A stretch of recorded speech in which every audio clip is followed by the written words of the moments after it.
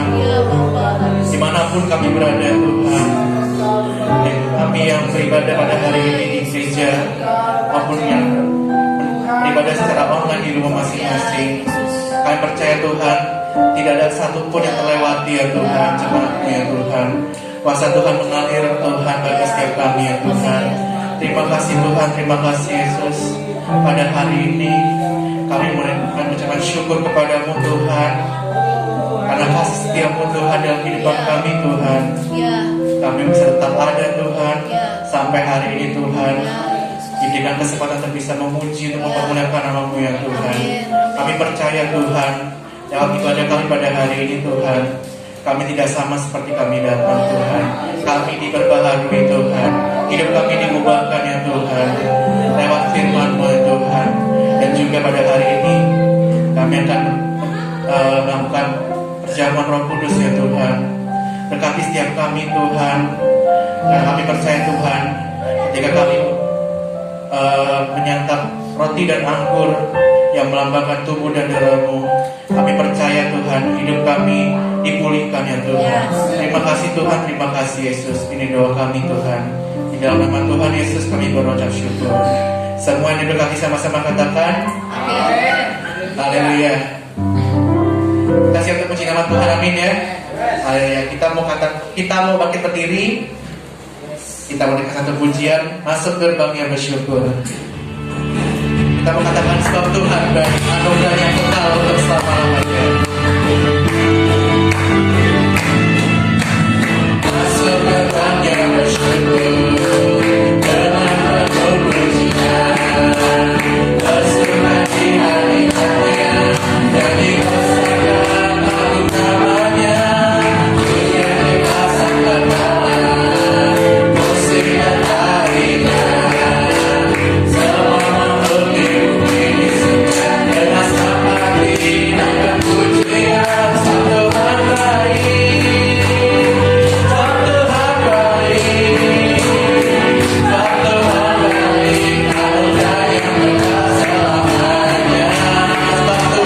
satu Tuhan baik, anugerah yang kekal selamanya. Satu Tuhan, satu Tuhan baik, satu Tuhan baik,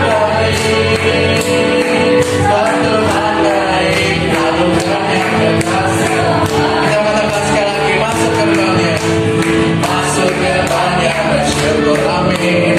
Dengan penuh pujian, bersukacita di hatinya, jadi besarkan agung namanya.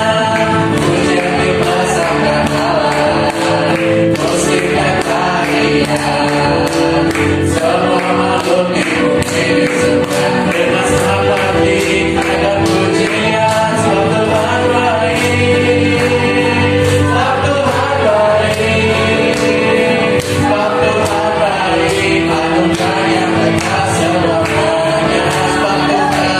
Sebab Tuhan baik, amin Tuhan. Sebab Tuhan baik, sebab Tuhan baik, anugerah yang kekal selamanya. Sekali lagi, sebab Tuhan baik, sebab Tuhan baik, sebab Tuhan baik, sebab Tuhan baik, anugerahnya kekal selamanya. Sebab Tuhan baik, sebab Tuhan baik, sebab Tuhan baik, anugerahnya kekal selamanya. Sebab Tuhan baik, sebab Tuhan baik, anugerahnya kekal selamanya. Sebab Tuhan baik, anugerahnya kekal selamanya. Haleluya. Sebab Tuhan baik ya, amin ya. Haleluya. Kita mau naik ke satu pujian lagi, kita mau katakan terima sukacita surga.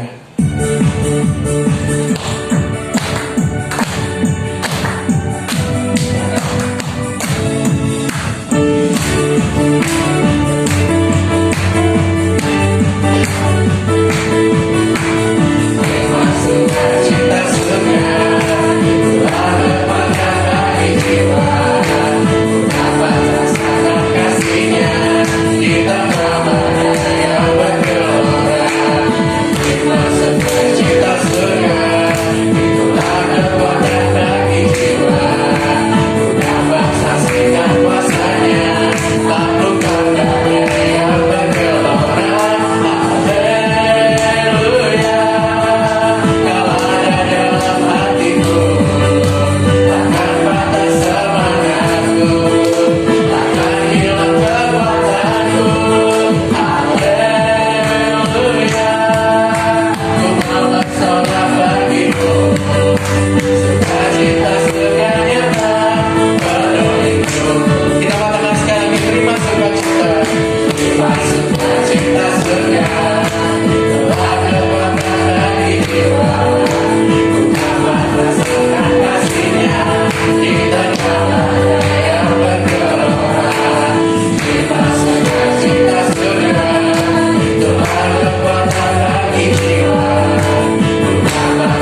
kita amin ya. Haleluya. Silakan duduk.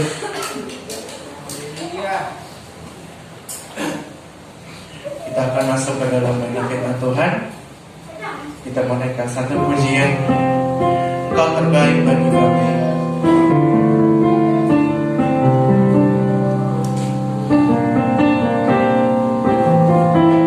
Haleluya Yesus, haleluya.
sebabnya kami membutuhkan Tuhan lebih daripada apapun.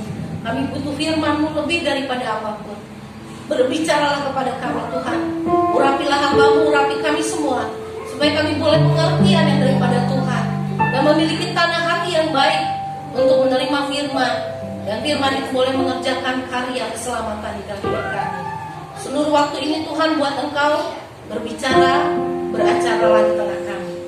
Amin. Shalom ibu bapak saudara sekalian. Udah sekian lama ya, panjang banget kita nggak ketemu, kangen banget ya ketemu saat-saat ini. Walaupun masih ada juga yang masih takut untuk beribadah offline gitu ya. Itu bukan karena nggak punya iman ya, tapi kalau memang nggak bisa ya nggak berani, ya jangan gitu ya. Itu intinya. Yang penting mereka beribadah terus.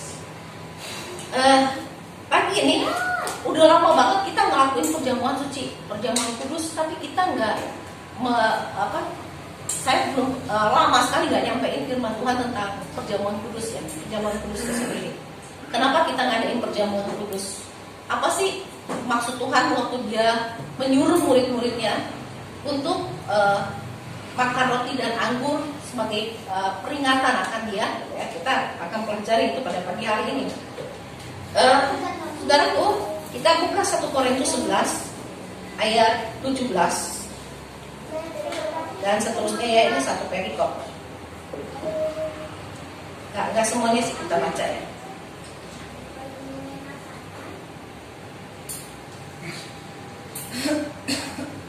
Di ayat 23 dikatakan, seperti yang saya selalu bacakan lagi perjamuan, ya, 1 Korintus 11 ayat 23.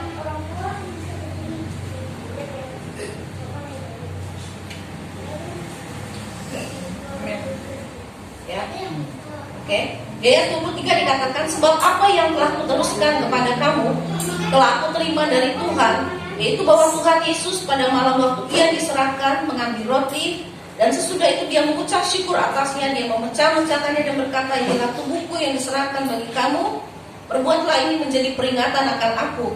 Demikian juga Dia mengambil cawan sesudah makan, lalu berkata, cawan ini adalah perjanjian baru yang dimeteraikan oleh darahku. Perbuatlah ini setiap kali kamu meminumnya menjadi peringatan akan aku.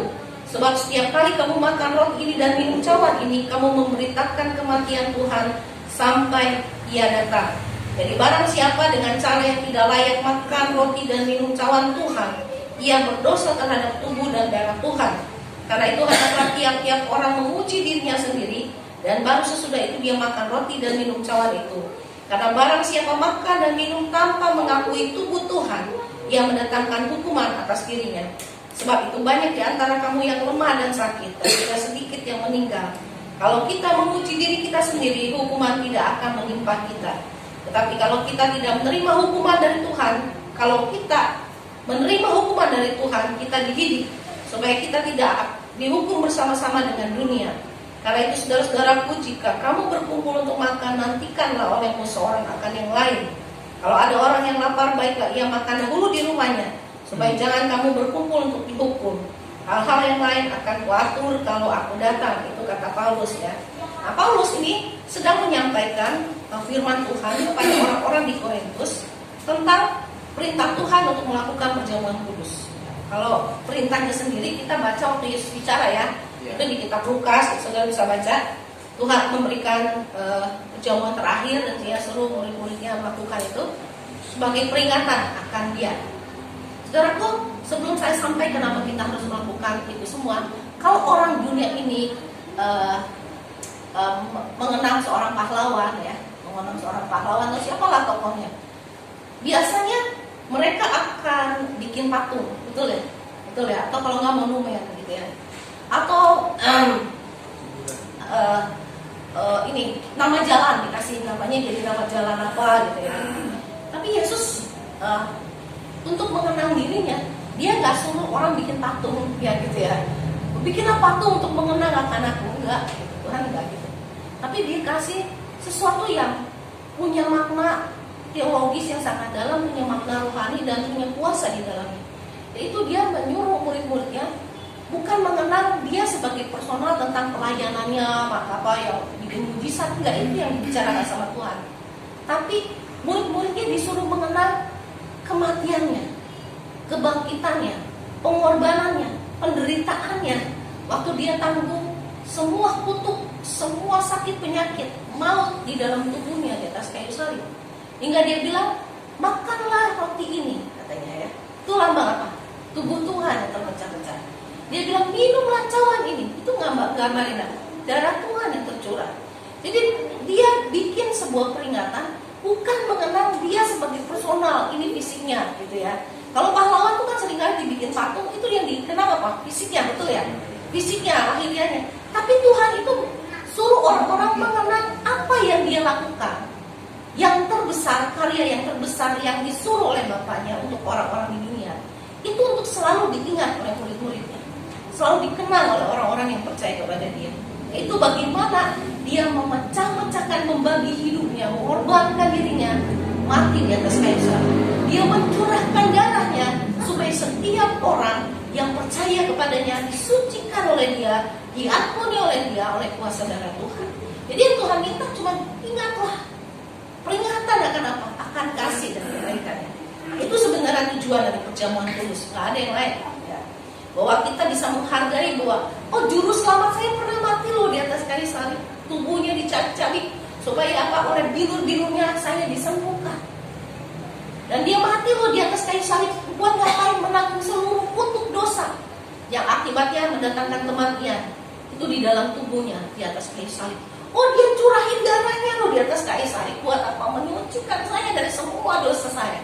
Nah, itu yang selalu harus dilakukan oleh orang-orang yang mengatakan saya adalah murid Tuhan, yang mengatakan I have decided to follow Jesus, ya. Mengikut Yesus keputusanku, mengikut Yesus keputusanku. Jadi waktu orang mengatakan saya mengikut Yesus sebagai sebuah keputusan, maka saudara harus menghargai sakramen perjamuan kudus, bukan sebagai ritual gereja, tapi itu perintah. Kalau ritual gereja itu bisa ada di luar kebenaran Alkitab ya, nggak disuruh Alkitab. Tapi kalau perjamuan kudus itu sesuatu yang jadi sakramen yang harus memang dilakukan karena itu perintah Tuhan.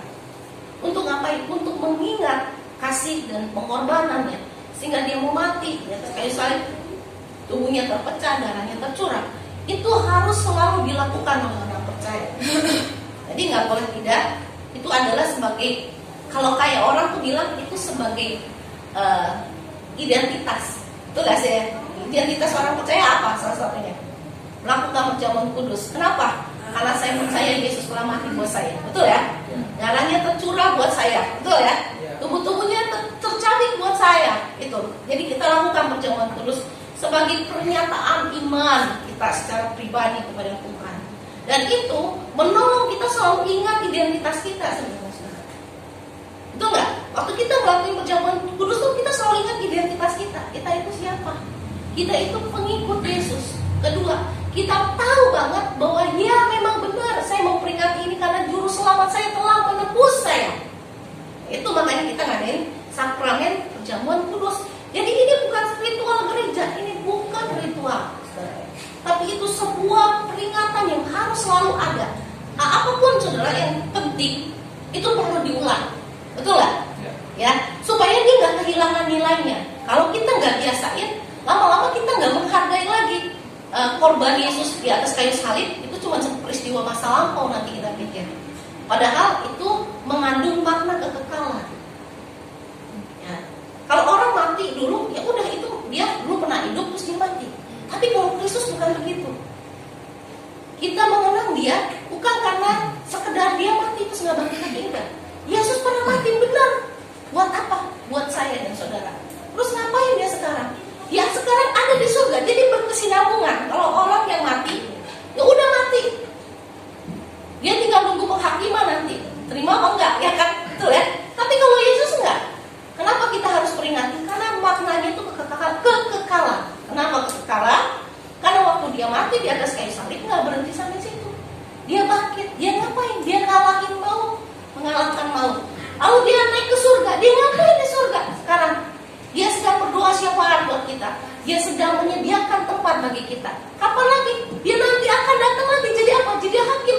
Jadi makna sakramen perjamuan kudus itu bukan sekedar sebuah kebiasaan, saudara. Jadi jangan kalau perjamuan kudus itu dijadikan sebuah kebiasaan rutinitas tanpa pemahaman, saudara. Harus dilakukannya dengan sebuah pemahaman yang dalam akan kasih Tuhan. Itu penting. Nah, waktu Paulus ngomong sama orang Korintus, kenapa dia tegur orang-orang di Korintus? Karena waktu itu orang-orang di Korintus itu perjamuan kudus ini bukan nanti buat sakramen, ya bukan mengenal tentang Tuhan, tapi mereka makan geragas. Orang Jawa tuh bilangnya, saya suka banget bahasa Jawa ya, kata geragas itu rakus gitu ya, rakus. Jadi mereka makan perjamuan nggak makan di rumah, tapi dia makan banyak lah gitu ya. Gimana tuh ya, perjamuannya udah nggak ada isinya roti dan anggur barangkali, isinya bisa ada apa tuh ya ada yang lain-lain barangkali gitu. Jadi hilang makna sakral dari perjamuan kudus tuh hilang gitu. Tapi untungnya gereja-gereja modern bikin perjamuan kudus nggak pernah gitu ya. Perjamuan kudus kalau di Katolik aja makannya apa? Hosti terus setelah bisa rame-rame rombongan tuh ya itu ya. Lalu hostinya dibagi-bagiin kan, nggak bisa banyak segeblok roti gitu kan. Nah, kalau lagi di Korintus disalahgunakan, akhirnya mereka jadikan itu perjamuan untuk makan sekenyang-kenyangnya, menduduin yang lain, yang terakhir tinggal ngomongnya gitu ya. Lalu mereka minum sampai mabuk katanya gitu. Makanya Paulus bilang, kalau kamu datang mengadakan perjamuan suci dengan cara yang salah, itu bukan jadi berkat tapi jadi kutuk katanya. Jadi kutuk mendatangkan murka Tuhan. Jadi sekarang saya percaya di sini nggak ada yang datang perjamuan kudus siap-siap perutnya lapar gitu ya. Terus makan perjamuan kudus mana kenyang, lalu dikasihnya sepotong gitu kan ya, setipis gitu, lalu gelas kecil gitu nggak terasa, nggak bisa mabok saudara ya. Nah itu intinya Tuhan hanya ingin kita tahu bahwa sampai kapanpun ya, ketika engkau ada di dalam belum diciptakan, masih di dalam rencananya Tuhan, sampai engkau ada hari ini dan nanti engkau mati. Dan engkau akan bangkit, entah masuk surga atau neraka, itu pilihan saudara ya, sampai akhir diselesaikan dengan baik hidup bersama Tuhan atau enggak, itu kan pilihan saudara. Dan dia adalah penentu segala sesuatunya. Makanya dia dibilang Alfa dan Omega. Dan Alfa dan Omega itu telah memberikan dirinya, mengorbankan dirinya sebagai korban yang sempurna. Karena kalau kita baca perjanjian lama, orang Israel itu ngadain Paskah. Makanya dibilang tuh kalau kita perjamuan kudus kan Paskah yang baru ya, yang Yesus lakukan buat kita, itu kematian anak domba. Di perjanjian lama, waktu orang-orang Israel lepas dari Mesir, mereka mempersembahkan domba kan ya. Waktu putra-putra sulung di Mesir dibinasakan oleh Tuhan, bahkan hewan yang sulung pun dimatiin sama Tuhan ya. Nah, pada saat itu orang Israel yang tinggal di tanah Goshen diloloskan oleh Tuhan dari kematian dengan tanda apa saudara? Tanda darah yang dibikin tanda silang di depan pintu rumah mereka.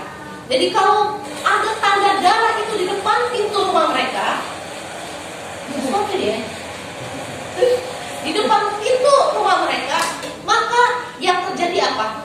Malaikat mau lewat, nggak akan masuk ke dalamnya. Itu tandanya apa saudaraku?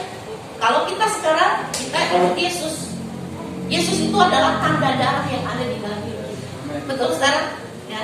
Setan, kematian yang kekal tidak akan berkuasa. Karena kenapa?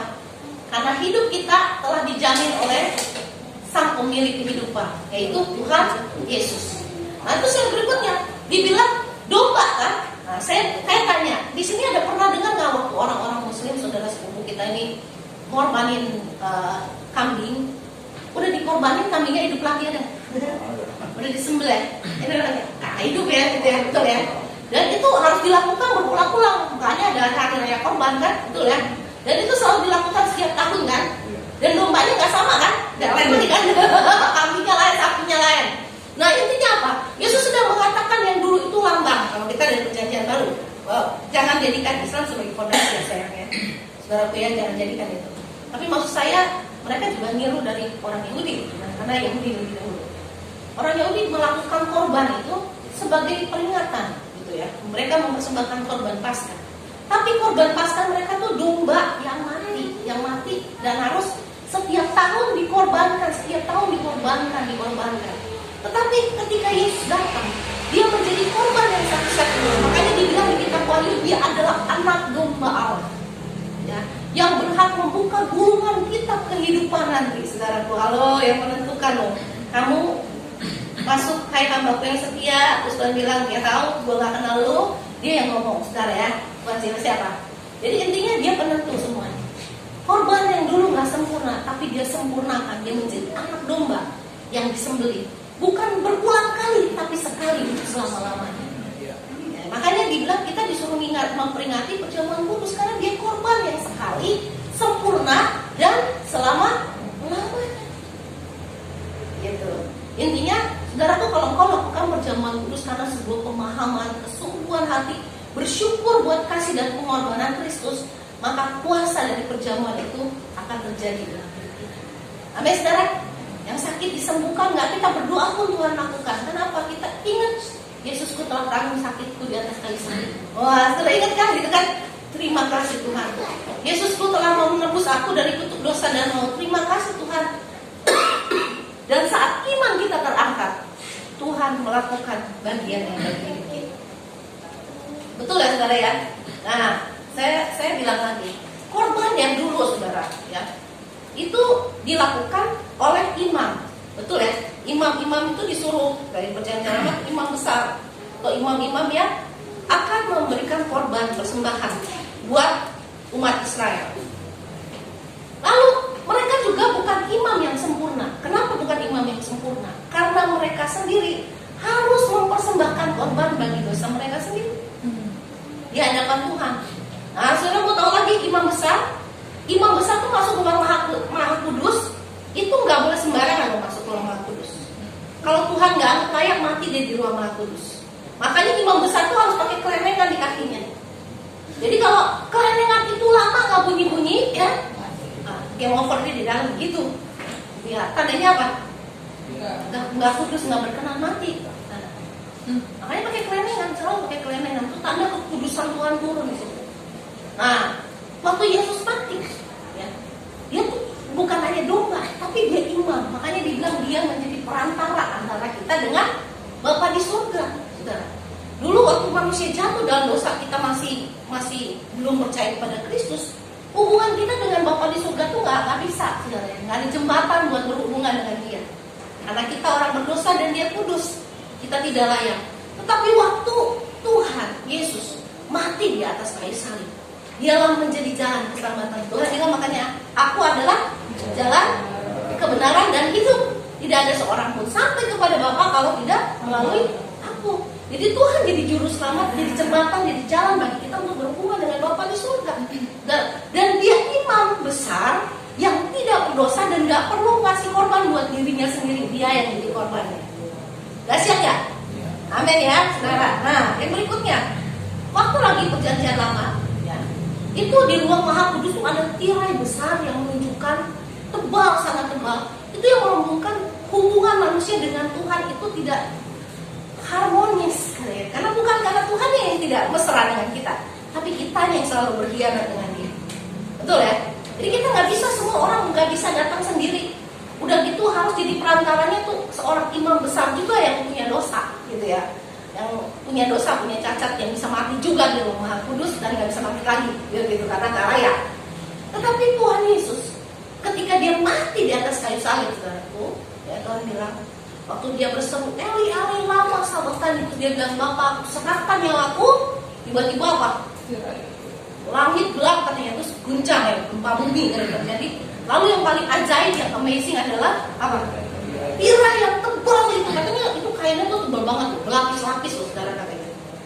Kain tirai di bait suci itu robek menjadi belah dua, gitu ya.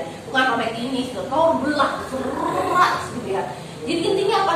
Pembatas hubungan kita dengan Tuhan, dengan Bapa di surga, ya, itu dibuka oleh Tuhan Yesus. Ketika setiap orang yang percaya kepada Dia, kita bisa datang berhubungan dengan Bapa di surga. Enak kan saudara? Saudara datang kepada Dia bukan Allah yang jauh yang kita harus pakai toa, bukan pakai suara yang besar supaya didengar kita, tapi kita bisa bilang, Bapa, ku panggil Engkau ya Bapa, Kau nama terindah dalam hidupku. Saudara enak gak? Enak gak? Kita bisa panggil Dia Bapa, bener gak? Karena Dia bilang Tuhan Yesus bilang Dia jadi yang sulung bagi banyak saudara. Dan kita adiknya secara rohani, betul ya? Dan kita jadi ahli waris loh, karena kita terima Tuhan Yesus. Kita boleh datang kepada Bapa, nggak perlu lagi pakai perantara siapapun, termasuk Bunda Maria. Nggak perlu. Sudah datang berdoa, Dan Tuhan Yesus yang sendiri yang bilang, mintalah apa saja kepadaku. Yang ngomong bukan Mary ya, itu ayat Alkitab Yohanes 4 ayat 14 ya, Yohanes 14 ayat 14. Mintalah apa saja kepadaku di dalam namaku, maka aku akan melakukannya bagimu. Itu janji. Jadi saudara tahu nggak, kuasa kematian dan curahan darah Tuhan yang kita peringati dalam perjamuan kudus itu bukanlah perkara ece-ece yang sekedar ritual dilakukan di seminggu atau sebulan sekali dalam sebuah gereja, tapi itu sebuah peringatan yang harus membangun rohani kita setiap hari. Oh, juru selamatku udah berkorban buat aku. Wah, aku tuh bersyukur loh karena dia aku bisa ngomong langsung sama Bapa di surga, nggak perlu perantara siapapun, gitu ya. Makanya Tuhan selalu ingetin kita supaya kita sebagai orang Kristen itu jangan berkaca kepada penglihatan atau kepada nubuatan-nubuatan, betul ya? Yang di luar kita maksudnya ya, saudara ya. Halo? Benar ya? Kenapa? Saudara harus belajar dengerin Tuhan sendiri secara pribadi, betul ya? Baca Alkitab, betul.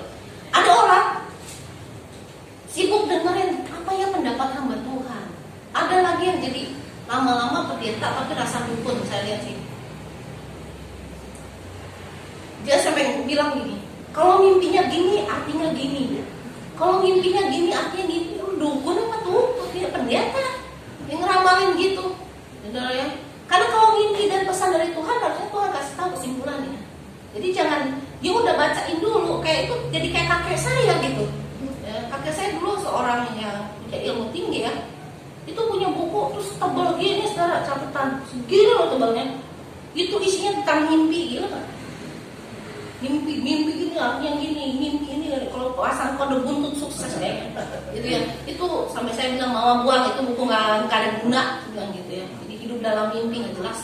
Itu kedutan mata kiri apa artinya? Kedutan mata kanan artinya apa? Dua-duanya kedutan berarti bintilan. Gitu. Apalah? Oh, ada mata kedutan, tangan kiri gatal, tangan kanan gatal artinya apa? Ini mimpinya apa? Kalau tangan kanan dapat duit, kalau tangan kiri buang-buang duit katanya ya. Tergantung kita ya. Nah, itu ada isinya setebal gini, saudara. Mami saya dikasih tuh bukunya. Dan jangan berkaca sama mimpi dan penglihatan. Firman Tuhan cukup. Amin. Tapi bisa ada penglihatan nggak? Bisa. Sampai hari ini Tuhan masih mau kasih penglihatan sama kita, betul ya? Dia mau kasih pesan sama kita lewat mimpi masih, saudara. Tapi jangan jadi orang yang berkaca kepada mimpi dan penglihatan. Berkaca sama firman Tuhan. Dari HP suci ini dia bacain tiap hari ya. Amin, saudara. Karena firman Tuhan itu ya dan amin. Dia hidup dan kuasa. Hari-hari ini saudara ya. Sedikit saya sisipin. Kalau saudara lihat di YouTube ya, itu Tuhan sedang melawat dunia secara luar biasa, saudara. Kayaknya orang Indonesia muslimnya makin kurang ya. Orang Kristen makin banyak. KTP-nya aja Islam, tapi udah Kristen banyak. Lalu Tuhan bicara sama mereka apa? Karena mereka susah kan ya gitu. Susah ketemu ini. Itu lewat penglihatan, lewat mimpi. Terus mereka juga ada youtuber ya, apologet Kristen tuh kayak Christian Prince, kayak David Wood, kayak Shim Shimon, kayak siapa lagi? Jay Smith, siapa lagi tuh? Apologet Indonesia juga ada, yang muncul Syafuddin Ibrahim, yang baru-baru ini Muhammad Kace ya. Itu kita harus doain hamba Tuhan ini orang yang sangat mengasihi Tuhan. Kasih makan kotoran manusia. Saya ngomong seperti ini saya nggak takut. Hanya dia ngomong kebenaran saja. Dia tidak sedang fitnah atau sedang menjelekan. Tapi Mui menjadikan dia penista agama. Lalu di penjara dia kasih makan kotoran manusia. Hukum Indonesia masih gila dalam hal ini.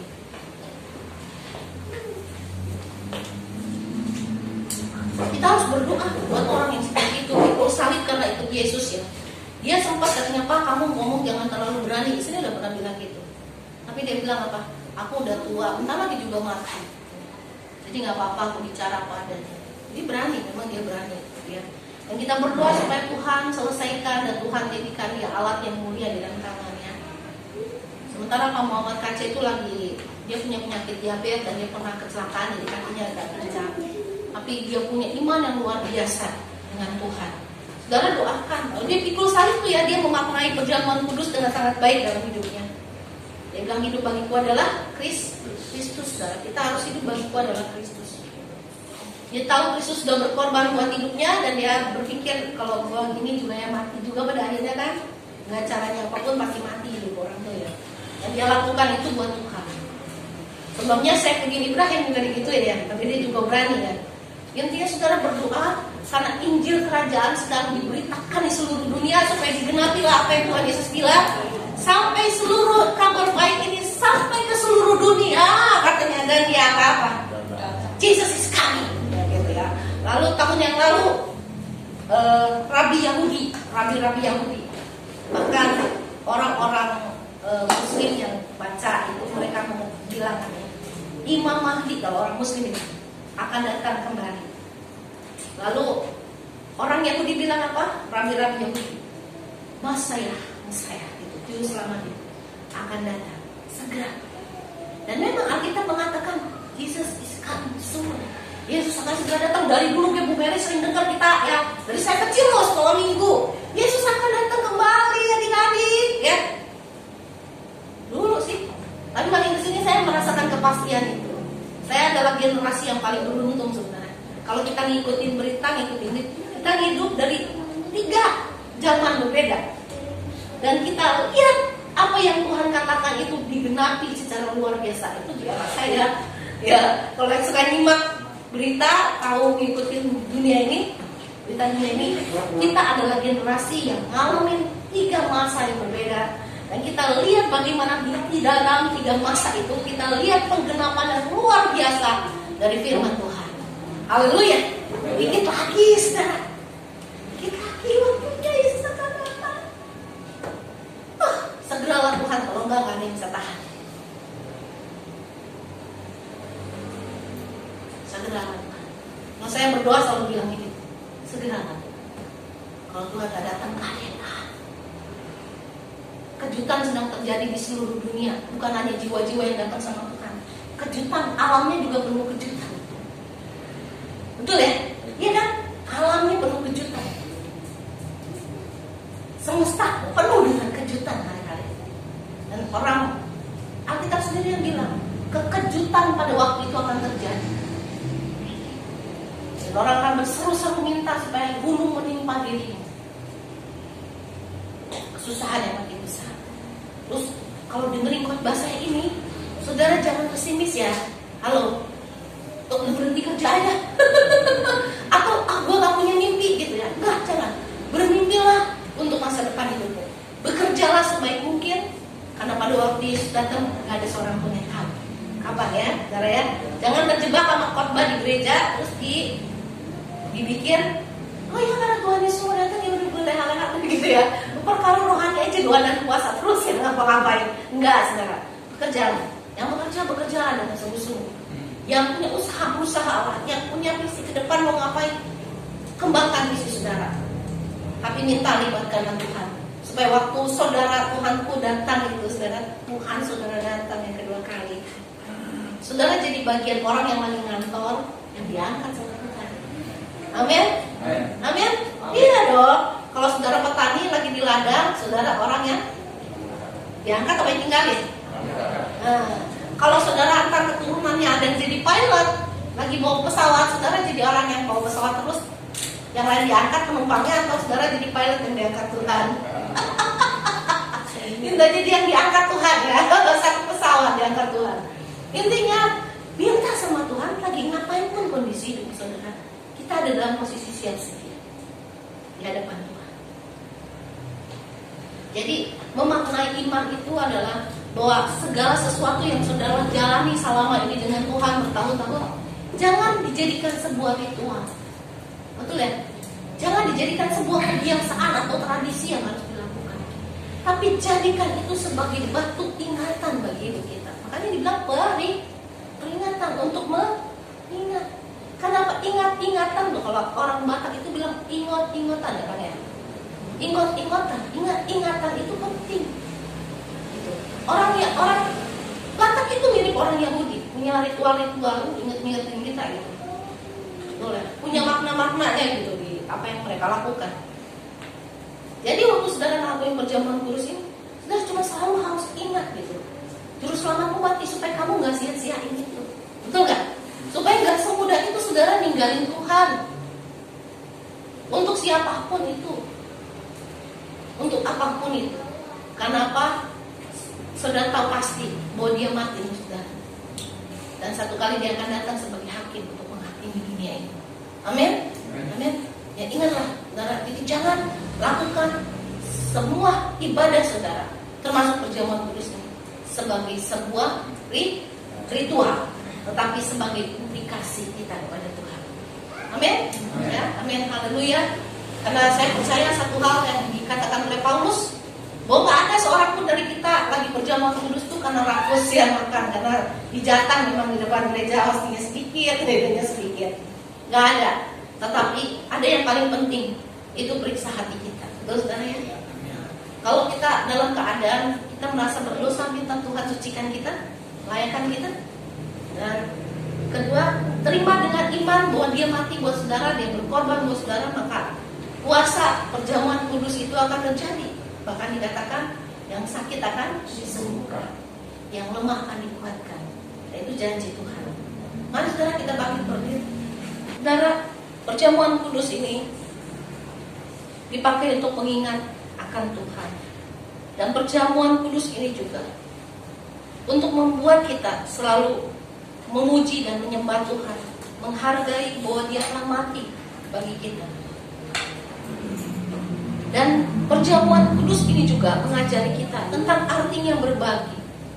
Yaitu waktu kita makan roti ini, semua sama besar potongannya. Kita minum air cawan yang sama airnya. Dan kita minum dengan ukuran yang sama di sini. Supaya apa? Kita tidak pernah menjadi seorang yang ingin memiliki lebih banyak dari yang lain. Tapi kita ingin berbagi supaya semua orang menikmati kemurahan Tuhan. Dan hari ini waktu kita melakukan perjamuan kudus ini, ingatlah bahwa tubuh Tuhan telah dibagi-bagi buat kita, supaya kita beroleh selamat. Dia curahkan darahnya bukan kepada satu orang atau satu golongan bangsa, tapi Dia berikan kepada semua orang yang percaya kepada Dia, disucikan dan diampuni. Haleluya. Kita akan melakukan perjamuan kudus itu.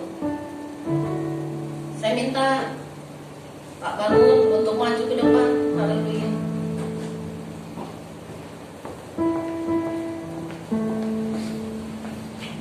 Haleluya. Yesus, haleluya.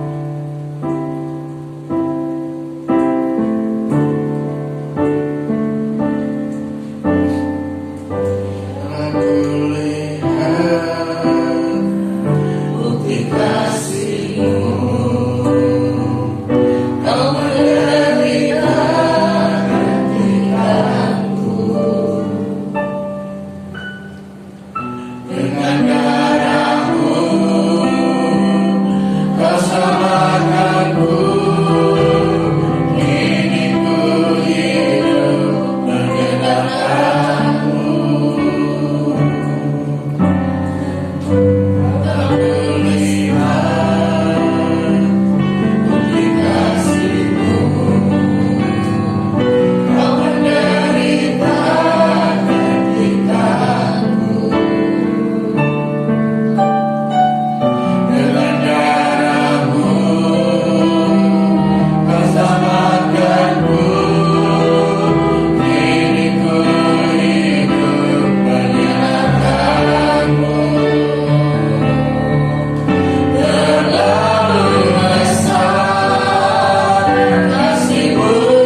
Tuhan, melakukan yang salah dalam cara pikir kami, dalam tutur kami. Tuhan ampuni semua dosa dan kesalahan kami.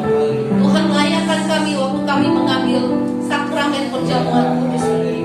Biarlah Tuhan Engkau melayakkan kami supaya kuasa dari kematian Tuhan dan kuasa dari kebangkitan Tuhan terjadi di dalam tubuh kami. Setiap yang lemah boleh berkata, sekarang saya kuat karena saya dalam Tuhan. Mereka yang sakit berkata, Tuhan terima kasih buat kesembuhan yang Tuhan berikan. Setiap kami Tuhan yang sedang dalam pergumulan yang berat, kami bisa berkata, Tuhan kami percaya Engkau melepas hidup kami. Kami tahu Tuhan Engkau pertolongan kami. Kalau kami tahu Engkau sumber jalan keluar bagi hidup kami. Terima kasih Tuhan. Terima kasih. Dan saat ini ada perjamuan kudus di hadapan kami. Tuhan, pada waktu kami makan, kami minum, kami akan makan dan minum dengan iman. Bahwa Tuhanku, kami berterima kasih untuk segala kasih dan pengorbanan-Mu. Dan kami menerimanya dengan iman Tuhan, bahwa kami adalah milik kepunyaan-Mu. Kami boleh datang menghampiri Tuhan dan memanggilnya Bapa. Terima kasih. Terima kasih Tuhan Yesus. Terima kasih buat kasih yang besar yang Kau nyatakan. Di dalam nama Tuhan Yesus kami berdoa. Amin.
Bapak terima kasih buat perjamuan kudus ini. Terima kasih buat kehadiran Tuhan di tengah-tengah kami. Terima kasih Engkau memperkenankan kami untuk mengambil perjamuan kudus ini. Saat ini ada posisi di tangan kanan kami Tuhan yang melambangkan tubuh-Mu. Biarlah kami boleh memakannya dan kami disembuhkan, kami dikuatkan. Saudara, sebelum kita makan saya akan membacakan firman Tuhan. Sebab apa yang telah kuteruskan kepadamu telah aku terima dari Tuhan, yaitu bahwa Tuhan Yesus pada malam waktu Ia diserahkan mengambil roti, dan sesudah itu Dia mengucap syukur atasnya. Dia memecah-mecahkannya dan berkata, inilah tubuhku yang diserahkan bagi kamu. Perbuatlah ini menjadi peringatan akan aku. Mari kita makan dengan iman, saudara.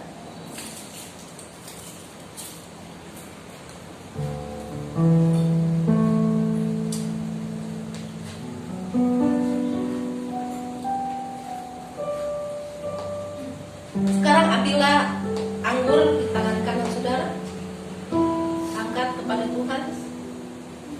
Demikian juga dia mengambil cawan sesudah makan lalu berkata, cawan ini adalah perjanjian baru yang dimeteraikan oleh darahku.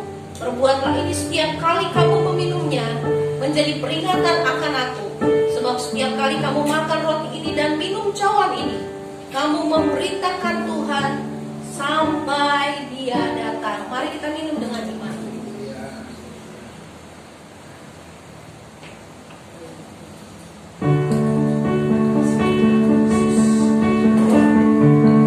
Yesus, haleluya. Terima kasih Tuhan.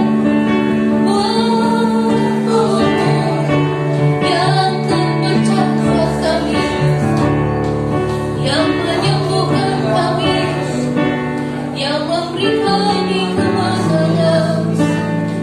Terima kasih Tuhan. Terima kasih buat darah-Mu yang menyucikan kami, yang melayakkan kami untuk jadi makanan. Terima kasih Yesus. Terima kasih Tuhan. Haleluya. Haleluya. Haleluya. Terima kasih. Haleluya. Haleluya. Terima kasih Tuhan. Terima kasih Yesus. Haleluya. Terima kasih. Biar ada di setiap kami yang hadir pagi hari ini, tidak ada yang semangat untuk harinya pada pagi hari ini. Mungkin ada yang suam, mungkin ada yang dalam pergumulan. Hari ini kembali roh kami menyala-nyala buat Tuhan. Kami mau mengasihi Tuhan lebih dari hari-hari yang lalu, karena kami tahu Tuhan mengasihi kami dengan kasih yang kekal. Terima kasih Bapak. Terima kasih Tuhan Yesus buat pengorbanan-Mu yang tidak berkesudahan bagi hidup kami. Terima kasih Tuhan. Terima kasih. Kami telah melakukan perjamuan kudus ini Tuhan, untuk mengingat akan kasih dan kebaikan-Mu. Kami percaya kuasa kasih-Mu masih berlangsung sampai hari ini. Di dalam nama Tuhan Yesus, kami bersyukur dan berterima kasih. Amin. Haleluya, terima kasih kepada Ibu Gembala atas firman-Nya pada hari ini. Kita juga sedang perjamuan. Percaya kita semua diberkati, amin ya. Haleluya. Selanjutnya kita akan berikan persembahan.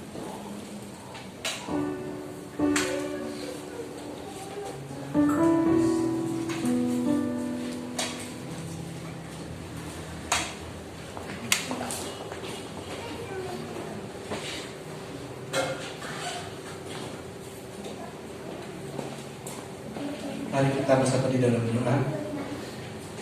Bapa yang pada di surga, kami sembah di nama Tuhan Yesus. Kami mengucap syukur dan terima kasih karena kebaikan-Mu, kasih setia-Mu Tuhan dalam kehidupan kami Tuhan.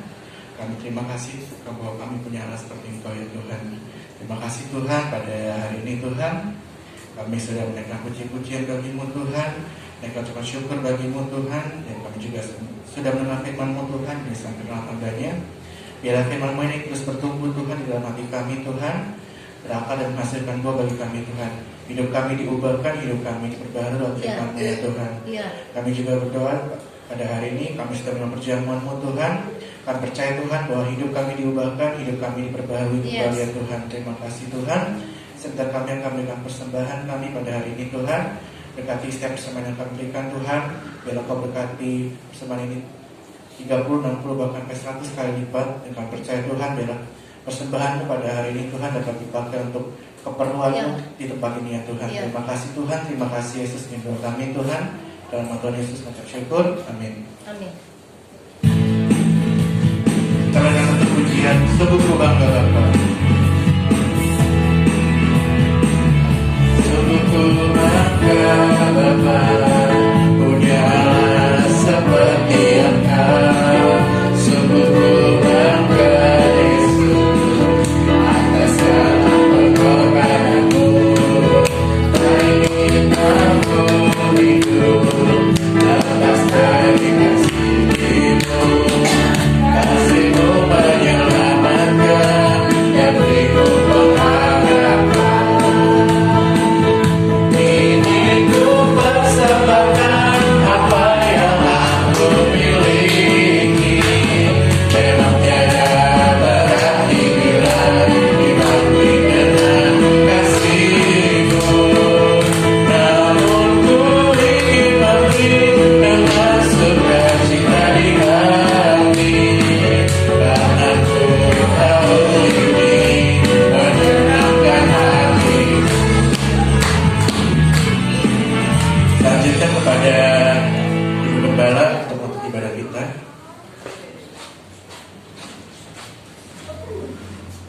Bapak saudara sekalian, kita bangkit berdiri.